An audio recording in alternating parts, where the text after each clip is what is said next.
Picture a man who works for 2 years in secret, robbing graves and dissecting the dead, stitching a body together from the parts of corpses, chasing one enormous dream: to give life to lifeless matter, to become the first human being ever to defeat death. And then, one dreary night, it works. The thing on the table draws its first breath. Its eyes open, and in that instant, the moment his impossible dream comes true, he does not celebrate. He runs. He flees his own creation in horror, abandons it, and spends the rest of his life wishing he had never succeeded. That is the true shape of the story we think we know.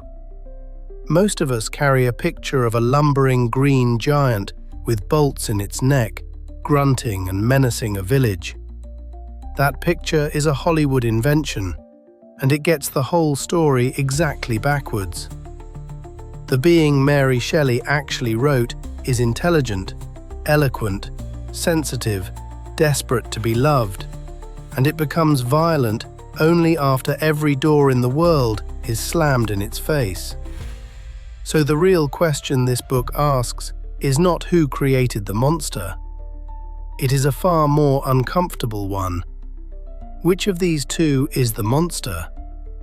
The creature who was born innocent and made cruel by rejection, or the creator who gave life to a child and could not bear even to look at it? The book is Frankenstein, or the modern Prometheus, and the person who wrote it was barely more than a teenager. In the rainy summer of 1816, a group of poets and writers were trapped indoors by cold, storm-racked weather beside a lake in Switzerland, and to pass the time, they challenged one another to write a ghost story. Among them was 18-year-old Mary Shelley, and out of that dare came one of the most influential novels ever written. She was living in an age drunk on the promise of science, galvanism, electricity, the thrilling new idea that the spark of life itself might be a force a human being could seize and command. And she asked the question the age was too excited to ask: what happens after you win? What do you owe the thing you make? Notice how she frames it in the very subtitle. Prometheus was the titan who stole fire from the gods to give to mankind and was punished for it forever. Shelley calls her scientist the modern Prometheus, a man who steals a divine power, the power to create life, and then is destroyed not by the gods, but by the consequences of his own refusal to take responsibility for what he made. 200 years later, in an age of artificial minds, gene editing, and technologies we deploy long before we understand them, that is not a Gothic curiosity. It is the most urgent parable we have. Here is the whole novel in one sentence. A brilliant young scientist gives life to a creature he cannot bear to look at, abandons it the instant it opens its eyes, and learns far too late that the real monster of the story was never the being he made. It was the cruelty of a creator who refused to love his own creation. Everything in the book turns on that single act of abandonment. Victor Frankenstein does the impossible. He defeats death. And then, confronted with the living result, he feels not wonder but disgust, and he simply walks away. Everything that follows, every death, every act of vengeance, the destruction of everyone Victor loves, flows directly from that first failure of care. Mary Shelley's genius is to make you understand the creature from the inside, to let it speak for itself, so that by the middle of the book, you cannot tell any longer who deserves your pity and who deserves your blame. We will walk it in 5 beats: the spark of life, the abandoned, made a fiend, the bargain, and the chase to the ice. First, the spark of life. Victor Frankenstein is a gifted, obsessive student who becomes consumed by a single idea: to discover the secret of life and bestow it on dead matter. He shuts himself away for 2 years, cut off from family, friends, and daylight, in a fever of ambition. He collects bones from charnel houses. He tortures living things in his workroom. He assembles a giant frame from the pieces of the dead, building it 8 feet tall precisely because working on that scale is easier. And then, on a dreary night in November, it happens. Watch how Shelley writes the exact instant the dream comes true, and how it curdles in the very same sentence. I saw the dull yellow eye of the creature open. It breathed hard, and a convulsive motion agitated its limbs. 2 years of longing, and the moment it succeeds, Victor's own words are these. Now that I had finished, the beauty of the dream vanished, and breathless horror and disgust filled my heart. He runs from the room. He runs from his own child. And this is the beat that indicts every reckless creator since. The sin is not making the creature. The sin is making it and then refusing to take responsibility for it. Victor asked whether he could bestow life. He never once stopped to ask what he owed the life he bestowed, how he would care for it, teach it, love it. He is every engineer who ships a technology because he can and never asks whether he should, or what he owes the world once it is loose. To create a living thing and then abandon it because it is not beautiful, because it is inconvenient, because it frightens you. That is the first and deepest cruelty in the book, and everything monstrous grows from that single seed. Second, the abandoned. Here is where Shelley does the thing no film has ever had the courage to do. She stops the story, hands the creature the microphone, and lets it tell us, in its own words, exactly what happened after Victor fled. And what it describes is not a rampage. It is a heartbreaking, solitary self-education. The creature wakes into the world like a newborn in a giant's body, overwhelmed by light, cold, hunger, sensation, utterly alone, with no parent, no name, no guide. It drifts to the countryside and hides in a hovel attached to a poor cottage, and there, unseen, it watches a gentle family, the Laceys, day after day, and it learns. It learns to speak by listening through the wall. It learns to read. It teaches itself human language, human history, human feeling, and it comes to love this family it secretly serves, leaving them firewood at night, aching to be one of them. This is the beat that shatters the Hollywood myth once and for all. Nobody is born a monster. This creature enters the world benevolent, curious, yearning for connection, capable of tenderness and gratitude. It is not a demon, it is a child, an abandoned, gifted, desperately lonely child, teaching itself to be human by watching, from the darkness, a warmth it is never allowed to enter. And when it finally works up the courage to reveal itself to the blind old father of the family, hoping to be judged by his words rather than his face, the sighted children return, see the giant, and drive it out with screams and blows. Every act of violence that comes later has its root right here, in that moment of gentle hope answered with horror. Third, how a good soul is made a fiend. After it is beaten out of the cottage, the creature does not immediately turn to murder. It tries once more. It saves a drowning girl from a river and is shot for its trouble by a terrified man who sees only a monster. It rescues, and it is punished for rescuing. Rejection after rejection, cruelty after cruelty, and something inside it finally breaks. Later, face to face with its creator at last, on a vast glacier high in the Alps, The creature makes the case for its own soul with a clarity that should stop us cold. It tells Victor plainly what it once was and what it has become. I was benevolent and good. Misery made me a fiend. And it reminds Victor of the debt no creator can escape, invoking the oldest story of a maker and the thing he made. Remember that I am thy creature.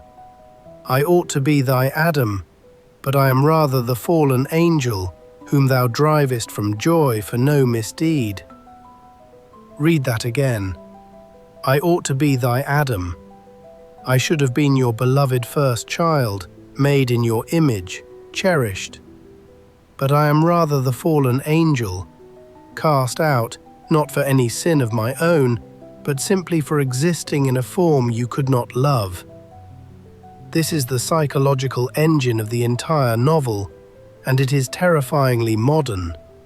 Deprive a conscious being of every scrap of love and belonging, treat it as worthless and disgusting, hunt it from every human door, and do not be surprised by what claws its way out of the wound.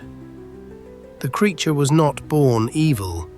It was made evil, one rejection at a time, by a world and a creator that decided in advance it could not deserve to be loved. Fourth, the bargain. On that glacier, the creature makes Victor an offer that is almost unbearably reasonable. It does not ask for revenge. It does not ask for a throne. It asks for one thing, the only thing it has ever wanted: not to be alone. Make me a companion, it says, a female as hideous and outcast as myself, someone who will not recoil from me, and we will vanish together into the wilds of South America, harm no one, and you will never see us again. And it warns Victor what the alternative is, in words that name its terrible new strength precisely. You are my creator, but I am your master. Obey. And it makes the source of that power chillingly clear. Beware, for I am fearless and therefore powerful. Understand what that means. The creature has lost everything, every hope of love, every fear of death, every stake in the world.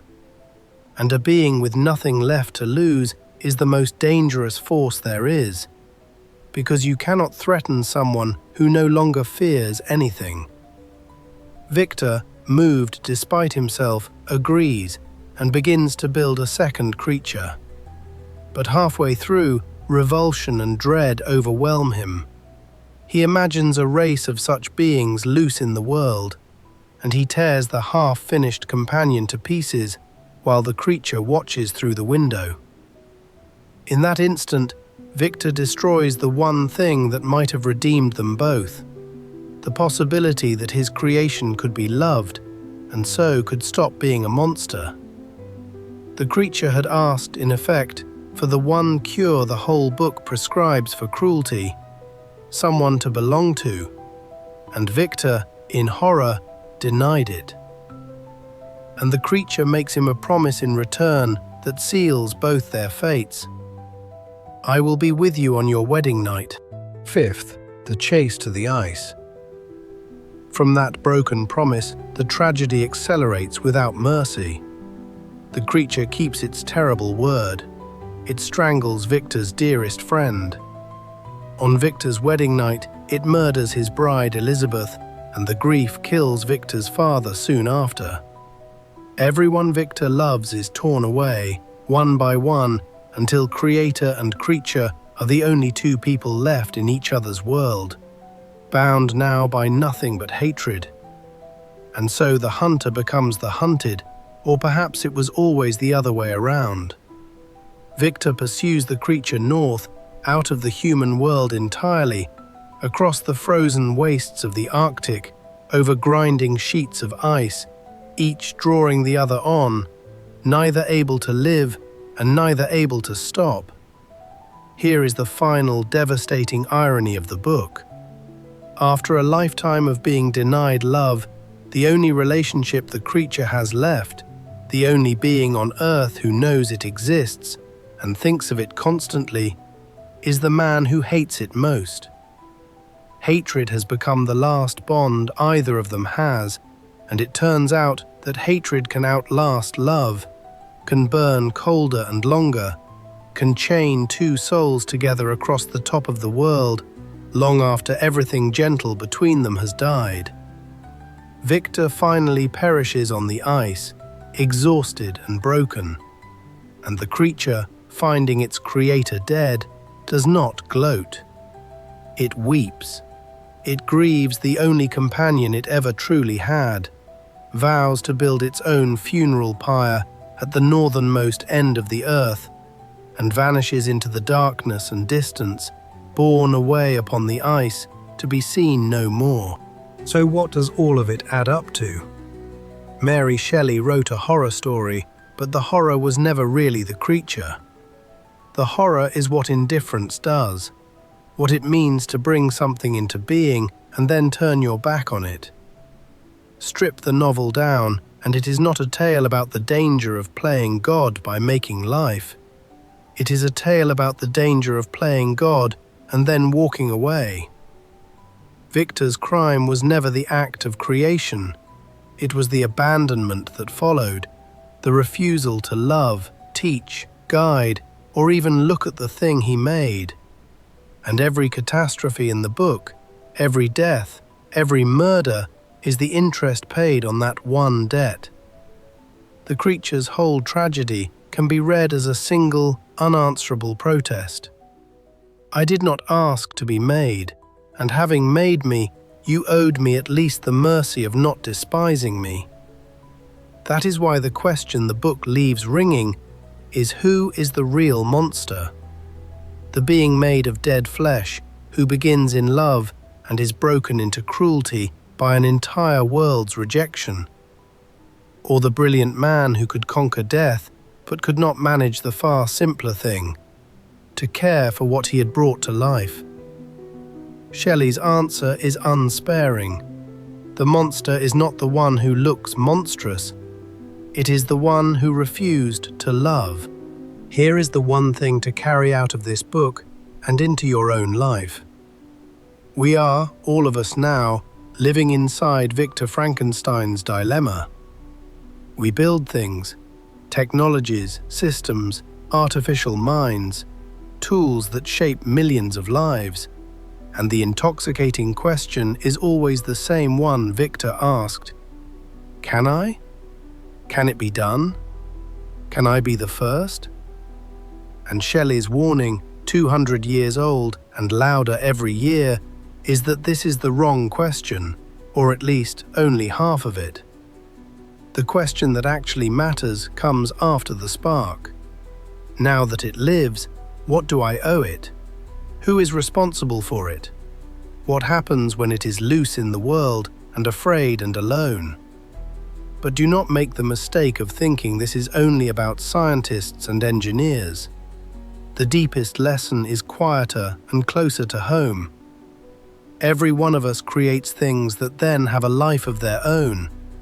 A child, a piece of work, a business, an idea we set loose, a person we take responsibility for. And the temptation always is to love the creating and abandon the created. To chase the thrilling part, the making, the winning, and then to turn away the moment the thing we made becomes difficult or disappointing or simply not as beautiful as the dream. Shelley's whole book is one long plea against that abandonment. Do not walk away from what you bring to life. The measure of a creator is not the power to make. It is the willingness to stay, to take responsibility, and to love the thing you made, even when it does not turn out the way you hoped. Mary Shelley, at 18, saw the whole shape of the modern world coming. The age of makers who can do almost anything, and who forget to ask what they owe what they have done. Frankenstein endures not because it is frightening, but because it is merciful. It insists that the outcast, the abandoned, The thing we find easy to call a monster has an inner life, a wound, a story. And that cruelty, not ugliness, is what makes a monster. If this walk through Frankenstein gave you something worth keeping, subscribe. A new classic every week, faithfully, in about 20 minutes. Next time, we cross the world to ancient China and Laceys Tao Te Ching, the book that teaches you why the softest, most yielding thing on earth is the one that wears away the hardest. And tell me in the comments, reading it this way, who did you decide is the real monster? The creature, or the man who made him and could not bear to look?